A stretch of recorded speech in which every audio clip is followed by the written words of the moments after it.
안녕하세요. 당신 브랜드 연구소 조연심입니다. 브랜드 하지만 도대체 어쩌라는 건지 모르시겠죠? 퍼스널 브랜드에 대한 모든 고민, 당신 브랜드 연구소가 함께합니다.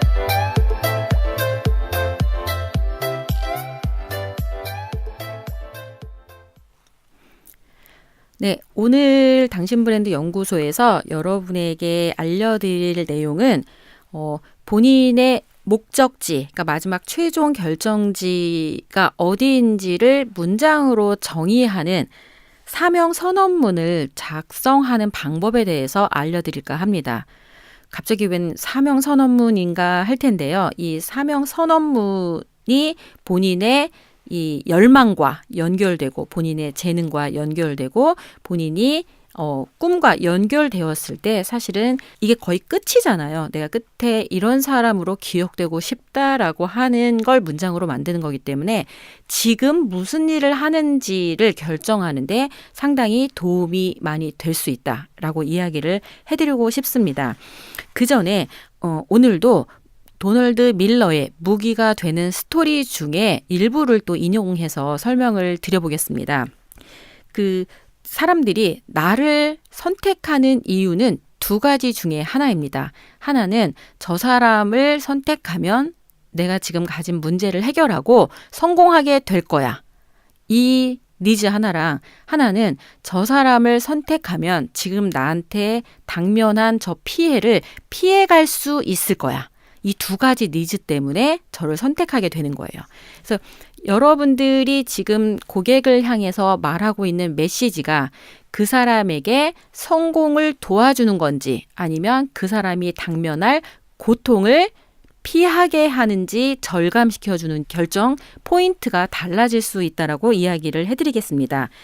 그리고 제일 좋은 결정점은 뭐냐면 우리 브랜드가 결국 당신이 그 상대방의 삶을 어떻게 바꿀 수 있는지 사람들이 당연히 알 거라고 생각하는데 당연히 모릅니다. 당연히 알 거라고 생각하지 말고 직접 말로 표현해 줘야 된다라고 얘기를 해주고 싶습니다.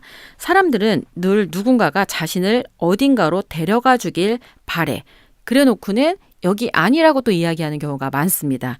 그럼에도 불구하고 사람들이 생각하는 목적지가 여기라고 명확하게 인지시키고 그다음에 그 목적지로 가게끔 하는 다양한 해결의 방법들을 여러분이 알려준다라고 한다면 분명히 고객은 나를 찾아올 확률이 높다라고 생각할 수 있습니다.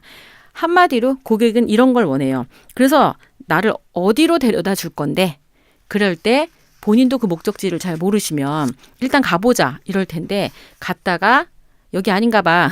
그리고 또 다시 돌아오고 한참 갔다가 여기도 아닌가 봐. 그래서 고객을 데리고 연습 삼아 마루타 삼아 왔다리 갔다리 하시면 결국 어떻게 돼요?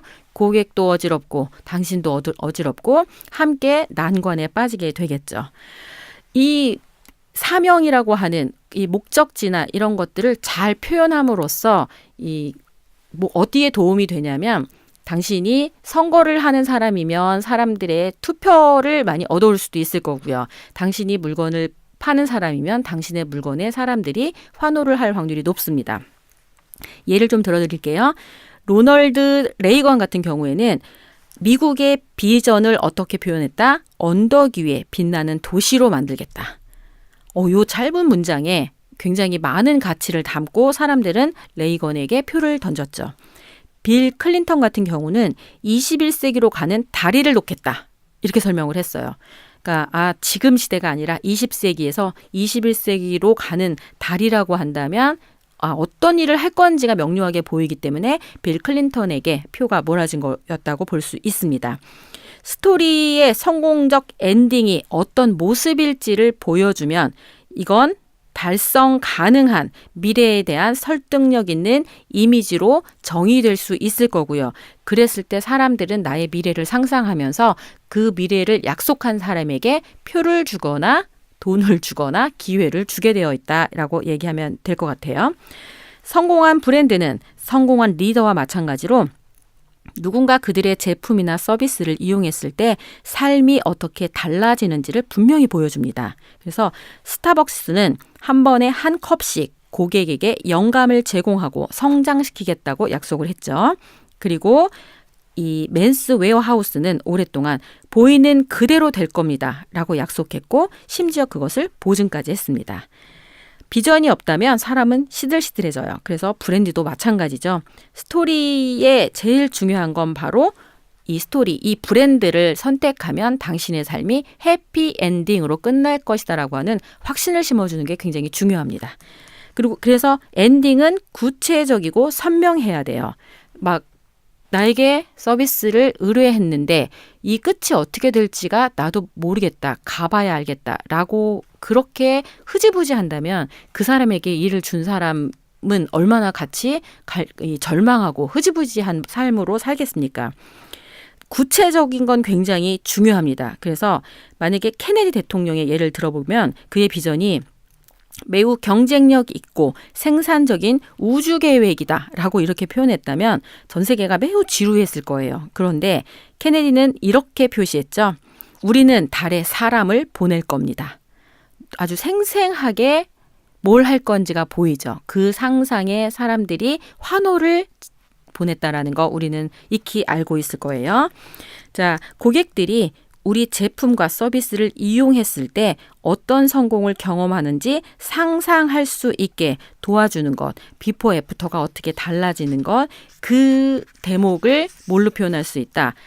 비전 선언문, 사명 선언문으로 바꿀 수 있습니다. 그래서 그냥 막연하게 좋은 가치를 적는 게 아니라 이걸 통해 당신의 삶이 어떻게 달라질 수 있다라는 가치까지를 담은 그 문장이 그 기업의 흥망성쇠를 좌우한다라고 이야기를 해드리고 싶습니다. 자, 그래서 사명선언문을 작성하는 방법을 지금부터 조금은 설명을 드리고 싶은데요. 보통 이 사명선언문의 형식은 이렇게 돼 있습니다. 나는 뭐뭐를 위해가 바로 Y에 해당해요. 어떻게, 그러니까 방법을 얘기하죠. 이걸 어떻게, 무엇을 하고 싶다. 이게 이제 사명 선언문인데 이걸 기업의 입장에서는 보통 자신의 제품이나 가치를 통해 당신의 삶을 어떻게 바꾸고 싶다라고 표현을 하겠죠. 이거를 개인적인 삶으로 바꾸면 이제 이렇게 표현할 수 있을 것 같아요. 나는 휴가 가고 싶어. 이렇게 이야기하는 거를 사명 선언문 입장으로 바꾸는 거예요. 그래서 왜라고 하는 질문으로 쪼개봅니다. 왜 휴가를 가고 싶어 해? 휴식을 취하고 싶어. 이게 본 질문이에요. 그러면 왜? 일 때문에 스트레스를 받아서 지금 굉장히 우울해. 왜? 매일 똑같은 일을 반복하고 그것 때문에 무지 외로워졌어. 왜? 내가 있는 좁은 칸막이와 의자에 삶이 한정되어 있고 좋아하는 사람들을 못 만나니까. 왜? 다른 일을 할 시간이 없기 때문이야. 결국 이렇게 그냥 휴식을 취하기 위해 사무실을 떠나 휴가를 가고 싶다라고 하는 그 사람의 그 한 문장을 왜라고 하는 기법으로 쪼개서 얘기를 해보면 그 사람의 고통의 포인트, 그러니까 이 힘든 페인 포인트라고 하거든요. 그게 뭐냐면 결국 답답함, 지루함, 우울함, 외로움, 죄책감 같은 단어로 표현될 수 있을 거예요. 결국 휴가의 목적은 뭐예요? 이 페인 포인트를 해결하기 위해서 휴가를 가려고 하는 거잖아. 그러니까 정반대되는 것을 경험함으로 인해서 고통을 완화시키고자 해서 휴가를 가는 거야. 결국 이 답답하고 지루하다는 거의 반대는 자유롭고 흥미진진하고, 우울함의 반대는 즐겁고, 외로움의 반대는 연결된다라는 거고, 죄책감이 든다라는 거의 반대는 자부심을 느낄 수 있다. 이런 가치를 얻을 수 있고 얻기 위해 휴가를 가서 휴식을 취하고 싶다. 이렇게 얘기를 하는 거야. 결국 사명 선언문에는 뭘 반영해서 만들어야 된다. 그 사람의 욕구에 기반해서 만들어줘야 된다. 그리고 이 욕구는 그 5번의 Y 있죠. 왜 그러는데 이걸 통해 계속 얘기하다 보면 저 사람의 문제를 직접 다 바깥으로 뺄 수 있고요. 그걸 페인 포인트, 이 어려운 난관, 문제라고 인식을 해보고 그거에 반대되는 경험을 위해 이런 사명선언문을 작성을 해주면 도움이 되겠죠. 그래서 나는 휴가를 떠나 좋아하는 사람들과 이건 연결이죠. 열대 지역을 재밌게 즐거움을 느낄 수 있게 될 거고요. 탐험하며 자유와 흥미진진하죠. 좋은 시간을 보내고 나면 스스로 일하는 이유를 상기하고 싶어진다. 결국 그게 뭐다? 자부심과 연결되어 있죠. 그래서 본인이 힘들다고 하는 부분들을 이렇게 좀 제대로 본질, 본능, 지금 욕구에 기반해서 다시 작업을 해보면 확실하게 가고자 하는 바에 필요한 일을 해줄 수 있게 되는 거죠.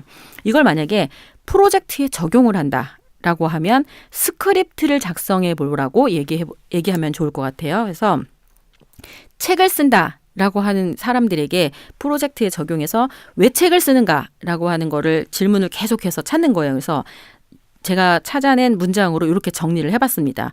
나는 책을 써서 의도적인 삶을 사는데 필요한 가치 있는 지식을 공유하여 사람들이 자신의 삶에 더 많은 영향력을 갖는 방법을 알려주고 싶다. 이거 완전히 그냥 책 내고 싶어서 나 저자로서 유명해지고 싶어. 이거하고는 다른 느낌의 가치라는 걸 알 수 있게 됐죠. 결국 사명선언문을 제대로 쓰게 되면 내가 어떤 방향으로 일을 해야 되는지에 대한 시작점을 다시 잡을 수가 있어요. 요즘 같은 경우를 보통 뭐라고 표현하냐면 개미 지옥이라고 표현을 합니다. 이게 뭐냐면 정보 과다로 인해서 분석이 불능한 상태예요. 너무 많은 정보가 쏟아지니까 그거에 기반해서 내가 어떤 일을 해야 되는지를 결정할 수가 없게 되는 거야. 정보가 너무 많아도 문제인 거죠. 그래서 이럴 때는 어떻게 되냐면 조사는 하되 일은 계속 진행을 해야 돼요. 저도 책을 쓰겠다고 생각만 하고 실제 책을 쓰지 않을 때는 이 활자나 이런 것들을 끊임없이 읽기는 해요. 그리고 이거 되게 좋은 정보네. 이거 나중에 책에 써야지. 이 책에 있는 이 문장도 나중에 인용해봐야지 라고 생각은 하고 어딘가에 정리는 해놓지만 실제로 어떻다? 그 정보가 너무 많다 보니까 결국은 쓸 수 없게 되더라고요.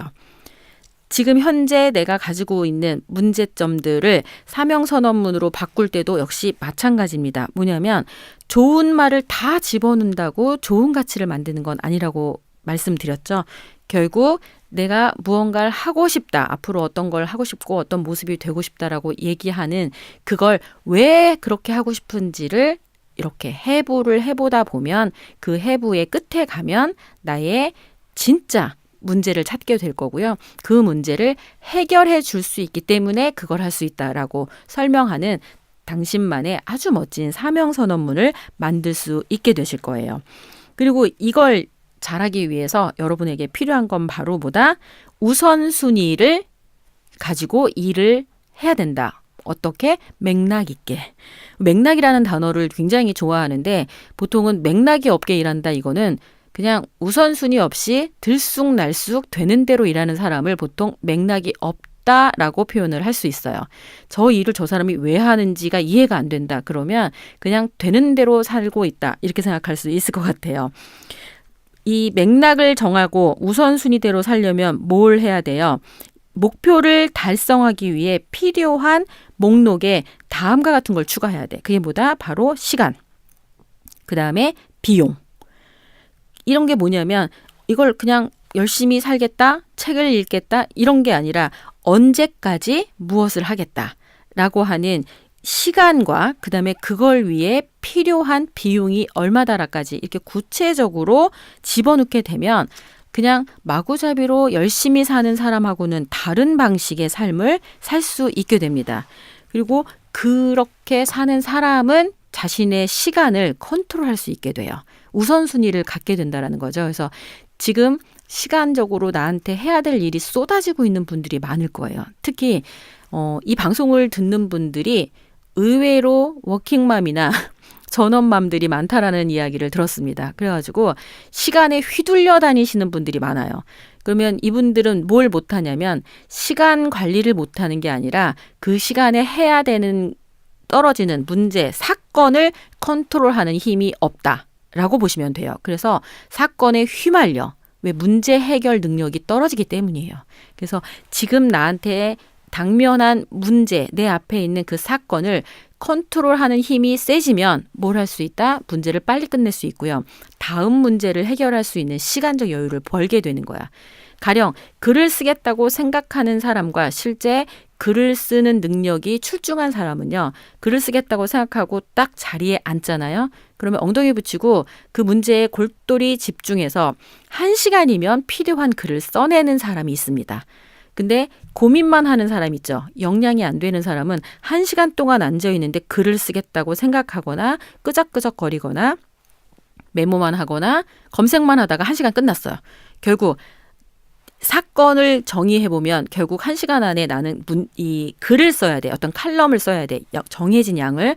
그런데 그걸 1시간 안에 써내면 사건을 컨트롤한 거죠. 문제니까. 그런데 내가 사건 컨트롤 능력이 없으면 어떻게 해요? 시간이 밀리는 거잖아. 계속. 그러면 그 다음 해야 될 일들과 지금 못해서 밀린 일들이 만나게 되겠죠. 그럼 뭐 우선순위고 맥락이고 뭐 없어. 뒤에 가면 뒤죽박죽이 돼가지고 늘 시간에 쫓겨서 허겁지겁하게 되는 사람이 되는 거예요. 일을 잘하는 사람은 일이 많아도요. 바빠 보이지 않아요. 사람들은 바빠서 어떻게 해요? 나 너무 바빠 죽겠어. 막 이렇게 입에 달고 살잖아요. 그런데 바쁘다고 해도 일을 못하는 건 아니야. 의외로 클라이언트나 이런 사람들은요. 바빠 보이지만 여유롭게 그 일을 처리해내는 사람에게 일을 의뢰할 확률이 높아요. 사실 안 바쁜 사람한테 일을 의뢰한다면 백수한테 의뢰하는 게 맞잖아요. 근데 백수한테 일을 의뢰하는 사람은 없잖아요. 아마 백수가 더 바쁜 건 아시죠? 집에서 놀고 있으면 체계적으로 바빠요. 아주 규칙적으로 바쁘다 이거예요. 왜냐하면 본인의 시간을 규칙적으로 쪼개놨어. 그래갖고 백수와 시간 약속하기가 훨씬 더 어렵다는 거를 아마 백수를 경험해 보신 분들은 다 공감하지 않을까 생각합니다. 핵심 잊지 않아야 될 건 시간 컨트롤을 잘하려면 사건 컨트롤을 잘해야 된다. 사건 컨트롤을 잘하시려면 뭐가 필요하다? 역량이 필요하다. 문제를 해결할 수 있는 역량이 내 안에 잠재되어 있어야 시간에 휘둘리지 않고 그 일을 해낼 수 있다. 그래야 이 쫓기지 않고 일을 하는 힘을 갖게 될 거고요.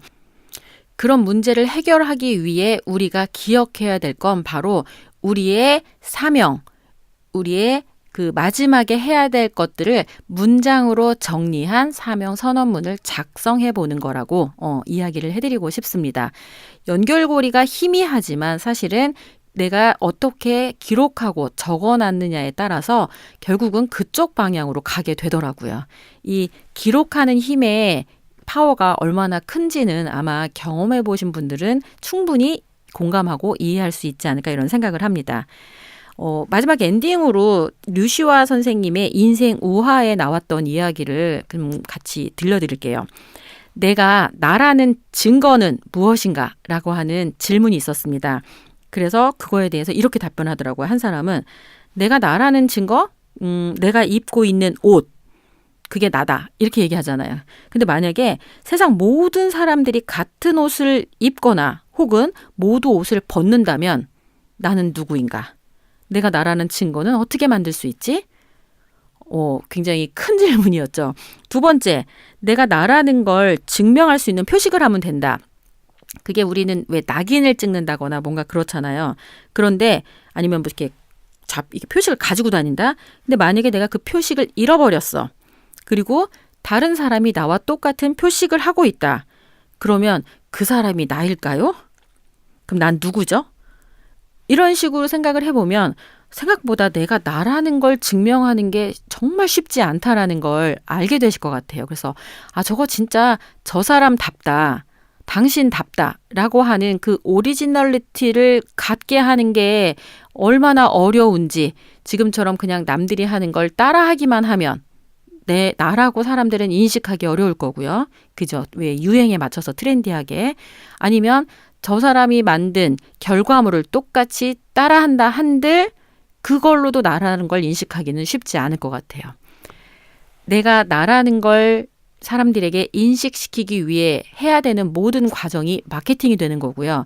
그걸 예전에는 오프라인 중심에서 결과를 내면서 나라는 사람이 누구라는 걸 증명하면 됐었다면 이제는 온라인까지 연결된 세상에서 여러분이 하는 일거수일투족이 디지털 발자국이 돼서 여러분을 여러분으로 증명하는 그런 데이터화된 상황이 저 사람이구나, 저 사람답구나 라고 하는 인식을 만들어주게 될 거라고 생각합니다. 오늘 무의식적으로 하는 여러분의 말 한마디, 여러분이 쓴 글, 여러분이 찍어 올린 사진 하나가 여러분을 증명하는 그런 증거물이라고 한다면 여러분은 여러분이 살고 싶은 삶에 필요한 그 일을 하고 있는지 한번 되돌아보시라고 이야기를 해드리면서 오늘 방송 여기서 마치도록 하겠습니다. 당신 브랜드 연구소는 퍼스널 브랜딩 그룹 MU, 생각표현연구소, 셀링포인트 연구소, 브랜드 컨셉 디자인이 함께합니다.